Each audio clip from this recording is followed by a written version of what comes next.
அப்படின்னா கடந்த 2023 மேயர் பிரியா அவர்கள்கிட்ட இதே மாதிரி ஒரு மழை சூழ்நிலையில கேட்கிறப்போ மழைநீர் வடிகால் வந்து 4000 கோடி செலவு பண்ணி கட்டினீங்களே முடிஞ்சிருச்சா? அது முடிஞ்சிருச்சு. சென்னை கோர் சிட்டி பொறுத்த வரைக்கும் அனைத்து பகுதிகளுமே வந்து பணிகள் நிறைவேறப்பட்டிருக்கு. அதனாலதான் இப்ப வரைக்கும் தண்ணி வந்து எந்த இடத்துலயும் பெருசா நிக்கல. முடிஞ்சிருச்சு, அதனாலதான் தண்ணி எங்கேயுமே நிக்கல அப்படின்னு சொல்லியிருக்காங்க.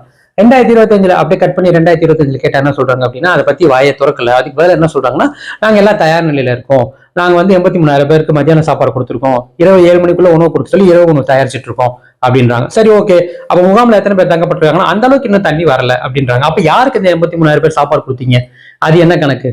அதை தாண்டி மோட்டர்லாம் எல்லாம் தயார் நிலையில இருக்கு. நிறைய இடங்கள்ல ஆகஸ்ட்லேயே பதிச்சிருக்கும். ஆகஸ்ட்லேயே மோட்டர் பதிக்கிறதுக்கு எதுக்கு இந்த மழைநீர் வடிகால்? அது தேவையே கிடையாது.